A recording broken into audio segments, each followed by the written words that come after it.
उन्हें सुनना पड़ेगा, यही उनकी सजा है। स्पीकर इनमें से किसी को बाहर जाने की इजाजत ना दें। ये रिमार्क्स किसी और के नहीं, वजीर आला रेवंत रेड्डी के हैं, जिन्होंने गुज़िश्ता रोज असेंबली में अपोजिशन पर ये रिमार्क किए। उन्होंने स्पीकर से कहा कि अपोजिशन अरकान को ऐवान में बिठाकर तल्ख हकीकत को सुनाते हुए इनमें तब्दीली लाना हुकूमत की सोच है, इसीलिए उनको ऐवान से बाहर जाने की इजाजत ना दी जाए। आज इंद्रम्मा राज के बारे में बात की जाएगी।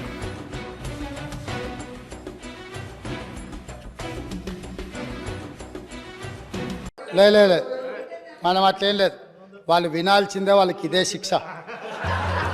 వాళ్ళని ఎవరిని బయటికి పంపను, ఎవరిని పంపొద్దు అధ్యక్ష. దయచేసి మీకు విజ్ఞప్తి చేస్తున్నా, వాళ్ళని ఇక్కడ కూర్చోబెట్టి కఠోరమైన నిజాలు వాళ్ళు వినడం ద్వారా వాళ్ళలో పరివర్తన తీసుకురావాలన్నదే ప్రభుత్వం యొక్క ఆలోచన.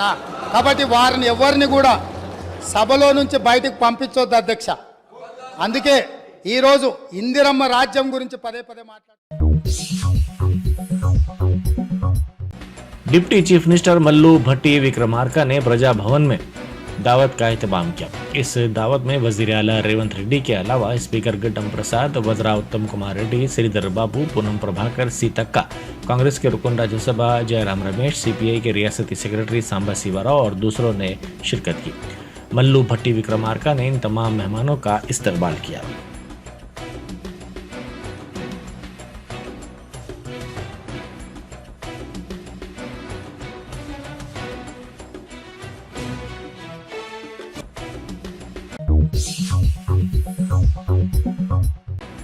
असेंबली में हुकूमत के रवैये के खिलाफ अपोजिशन बीआरएस ने एहतजाज किया। वजाहत तलब करने पर इसके हक से अपोजिशन को महरूम करने पर बरहमी का इजहार किया गया। इन अरकान ने हुकूमत के खिलाफ नारेबाजी की।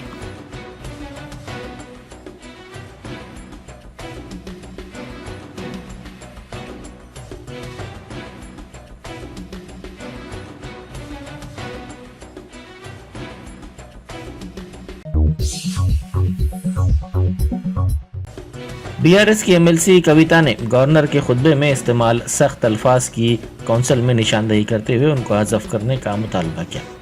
उन्होंने कहा कि उनकी पार्टी गवर्नर के खुतबे की मुखालिफत करती है। उन्होंने कहा कि रियासत की नई हुकूमत ने पेशरो हुकूमत के खिलाफ नाज़िबा अल्फाज का इस्तेमाल किया है।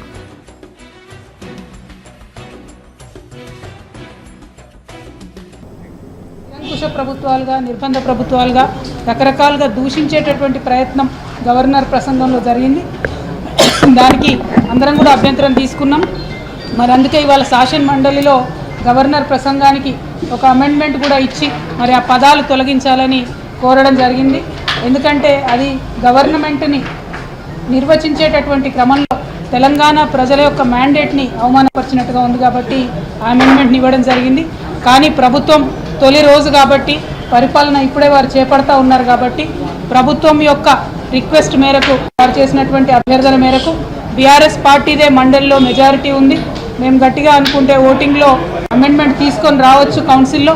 కాకపోతే ప్రభుత్వానికి సహకరించాలి, తద్వారా ప్రజలకు కూడా ఒక మంచి మెసేజ్ ఇవ్వాలి అనేటటువంటి ఉద్దేశంతో మొదటి రోజు కాబట్టి గవర్నర్ ప్రసంగంలో ఉన్నటువంటి అంశాలకు తీవ్రమైనటువంటి అభ్యంతరం బీఆర్ఎస్ పార్టీ తరఫున వ్యక్తం చేస్తూ మేము మా యొక్క అమెండ్మెంట్ని విత్డ్రా చేసుకోవడం జరిగింది. అయినప్పటికీ ఆ స్ఫూర్తిని ప్రభుత్వం కూడా కొనసాగించాలని, ఎంతసేపు గడిచిపోయిన కాలంలో జరిగిన తప్పులను అనడం కాకుండా చేయాల్సినటువంటి పనులేంటి, ఎట్లా పనుల్ని అమలు చేస్తారనేటటువంటి విషయాల్ని, తెలంగాణ రాష్ట్ర ప్రగతిని ఎలా సాధిస్తారనేటటువంటి రోడ్ మ్యాప్ని ప్రజలకు చెప్పి చక్కగా పరిపాలన కొనసాగించాలని చెప్పి మేము డిమాండ్ చేస్తూ ఉన్నాం. ఎక్కడ ఏ ఒక్క సెకండ్ కూడా తెలంగాణ ప్రజలకు నష్టపరిచే నిర్ణయాలు జరిగినట్టయితే ఖచ్చితంగా శాసన మండలిలో మేమందరం కూడా ప్రజల పక్షాన పోరాటం చేస్తామని ఈ సందర్భంగా తెలియజేస్తా ఉన్నాం. Thank you. జై తెలంగాణ.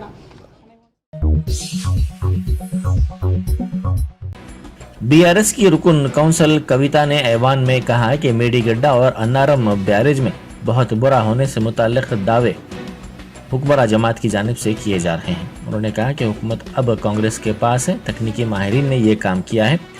अरकान कौंसिल और अरकान असम्बली को वहाँ ले जाने की बात की जा रही है। उन्होंने पूछा कि क्या मेडीगड्ढा बैरेज टूरिस्ट स्पॉट है। बीआरएस की जानिब से की गई तरक्की को दिखाने के लिए क्या अरकान असम्बली और अरकान कौंसिल को वहाँ ले जाया जा रहा है।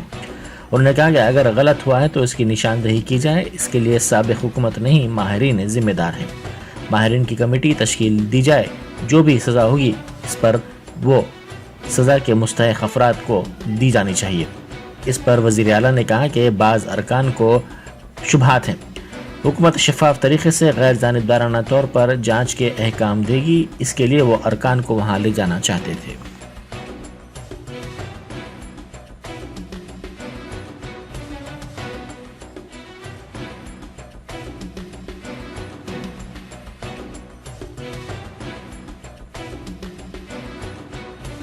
థ్యాంక్ యూ, ధన్యవాదాలు అధ్యక్ష.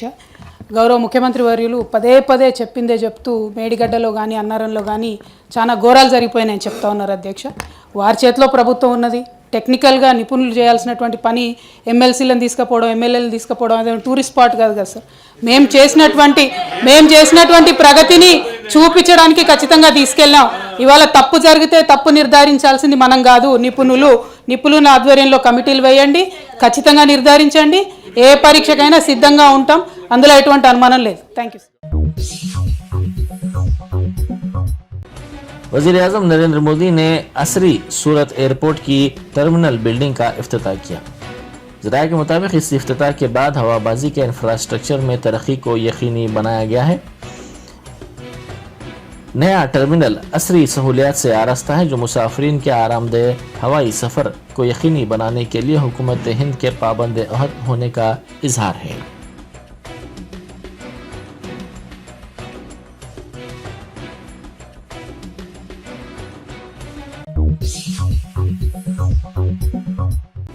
वज़ीर दिफा राजनाथ सिंह ने एयरफोर्स एकेडमी में कंबाइंड ग्रेजुएशन परेड का मुआयना किया। हिंदुस्तानी फ़िज़ाइया की मुख्तलिफ शाखों के 212 अहदेदारों ने इस तरबियत की कामयाब तकमील की। इस मौके पर खिताब करते हुए उन्होंने तमाम को मुबारकबाद दी। उन्होंने कहा कि कैडेट्स नई सोच और नए ख्यालात के तय खुलेपन और तसव्वुरियत को किसी भी हाल में ना खोएं। उन्होंने कहा कि नए कैडेट्स यकीनन काफ़ी पुरजोश, नई सोच और तसव्वुरियत से भरे हुए हैं। अगर वो खुशी, तवानाई इस तसव्वुरियत को अपने रोज़मर्रा के काम से 1 मिनट पहले भी याद रखें तो यकीनन इस तसव्वुरियत को कभी भी वो नहीं खोएंगे।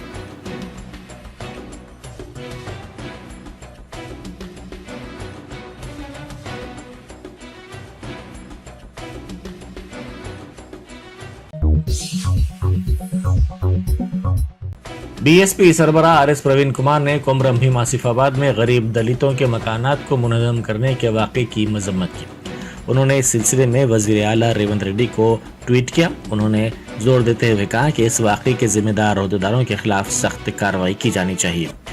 उन्होंने कहा कि ज़िले के पेसरकुंटा में गुज़िश्ता साल नदी के पानी के बहाव के नतीजे में गरीबों के मकानात बह गए थे, जिसके बाद उस वक्त की हुकूमत ने 14 एससी खानदानों को सर्वे नंबर 420 में 1 एकड़ अराजी दी थी।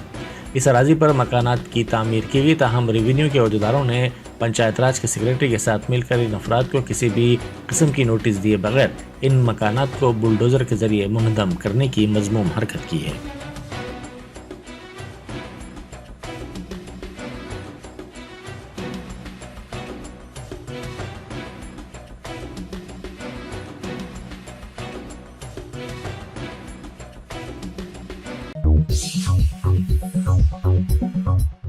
रियासत की ख़राब माली सूरत हाल को बेहतर बनाने के सिमत रियासती हुकूमत ने आज कदम उठाया है। इसी के हिस्से के तौर पर आरबीआई के साबिक़ गवर्नर रघुराम राजन ने आज वज़ीर आला रेवंत रेड्डी से जुबली हिल्स में वाक़ उनकी क़यामगाह पर मुलाकात की।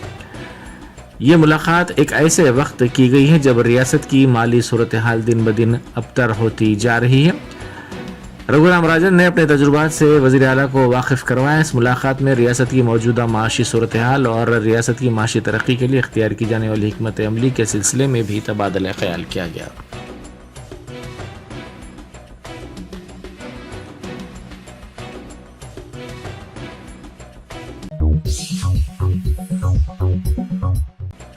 बोधन के साबिक़ एमएलए शकील आमिर की चावल की मिल्स की तलाशी हैदराबाद टास्क फोर्स विजिलेंस अहदेदारों ने की। जिले के सालूर मंडल में 4 राइस मिल्स के बशमूल उनके अरकान ख़ानदान की चावल की मिलों की तलाशी ली गई।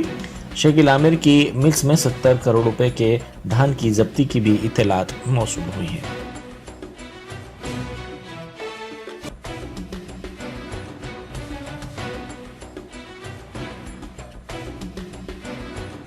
పికప్లో ఈరోజు హైదరాబాద్ నుంచి వచ్చి ఈరోజు ఇక్కడ ఒక 4 రైస్ మిల్స్, ఒకటి ధన్విక, ఆమిర్, రాహిల్, రాసు, ఈ 4 రైస్ మిల్లు ఇక్కడ చెక్ చేయడం జరిగింది. ఇక్కడి ప్యాడీ అంతా ఆల్రెడీ డిఎస్ఓ ఆర్డర్ ప్రకారం వేరే రైస్ మిల్స్కి షిఫ్ట్ చేయడం జరిగింది. కొంత ప్యాడీ ఉంది, కొంత షార్టేజ్ ఉంది, కొంత ప్యాడీ ఉంది. తర్వాత ఇక్కడ రైస్ కూడా ఉన్నాయి. ఆ రైస్ కూడా పీడిఎస్ రైస్ కింద సస్పెక్ట్ చేస్తా ఉన్నాం. ఆయన డీటీకి హ్యాండ్ ఓవర్ చేసినాం. ఆయన శాంపుల్ పంపి దాని మీద పీడిఎస్ రైస్ సంబంధించి యాక్షన్ తీసుకుంటాడు.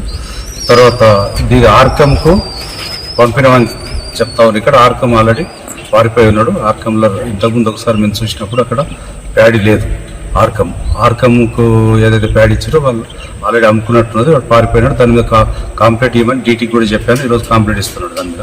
ఇక మిగతా రైస్ మిల్ ఎక్కడైతే ప్యాడీ వీళ్ళకి పోయిందో అవన్నీ చెక్ చేయాల్సి ఉంది, ఇన్స్పెక్షన్ చేయాల్సింది. ఫర్దర్గా దాని మీద మీకు ఇన్ఫర్మేషన్. उद्बुल्लापुर के खैसर नगर देवेंद्र नगर में गैरमजाज तामीरात को रेवेन्यू के अहदेदारों ने मुनहदम कर दिया। सर्वे नंबर 329, 307, 342 में सरकारी अराजियात पर गैरमजाज तामीरात की गई थी। ताहम मिर्चल जिले के आरडीओ ने इन्हिदामी कार्रवाई अंजाम दी।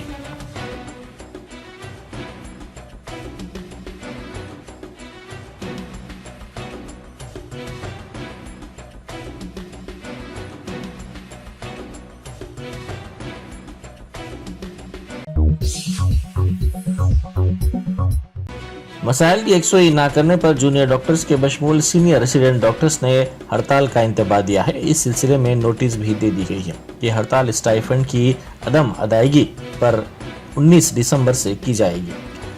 इन डॉक्टर्स ने कहा कि ड्यूटीज का बाइकआउट भी किया जाएगा।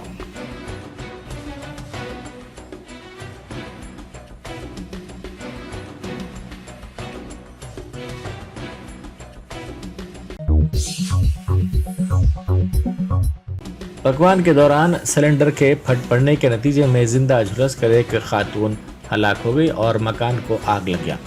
यह वाक़या भैंसा में पेश आया। तफसीलात के मुताबिक भैंसा की कमोल कॉलोनी में 50 साल खातून दीप्ति और बाई अपने शौहर के साथ मुकीम थी। इसका शौहर भजन के प्रोग्राम में गया हुआ था। खातून घर में तन्हा थी। कल वो पकवान कर रही थी कि अचानक गैस सिलेंडर फट पड़ा, जिसके नतीजे में मकान को आग लग गई और ये खातून जिंदा झुलस कर हलाक हो गई।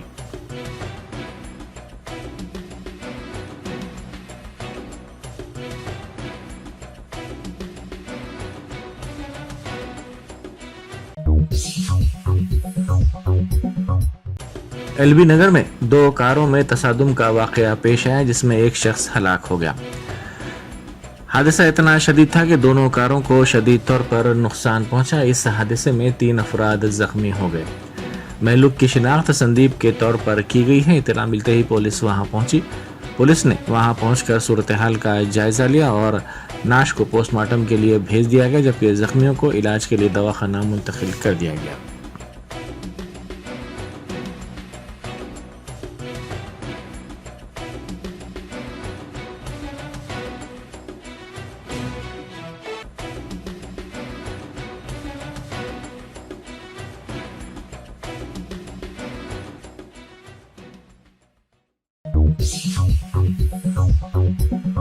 Top selection computers, sales and services. Technology के इस दौर में हम लाए हैं आपकी खिदमत में branded Dell, HP desktop, laptop और सीसीटीवी कैमरा। 15 सालों से 3 से 5 लाख कस्टमर्स को सिंगल और bulk quantity, wholesale price with latest generation. School, colleges, corporate office को हम सप्लाई कर चुके हैं। इसके अलावा एक्सपर्ट इंजीनियर्स की निगरानी में रिपेयर चिप लेवल के सर्विसेज भी अवेलेबल है। अगर आप घर, दुकान और लोकेलिटी को क्राइम फ्री और सेफ रखना चाहते हैं तो हमसे इंस्टॉल करवाइए सीसीटीवी कैमरा HD क्लियरिटी, और वो भी बेस्ट क्वालिटी और बेस्ट प्राइस के साथ। और address Vijaynagar colony beside Ryan hotel, Hyderabad. Director Syed Rashid Ali Majid. Contact 9849715954।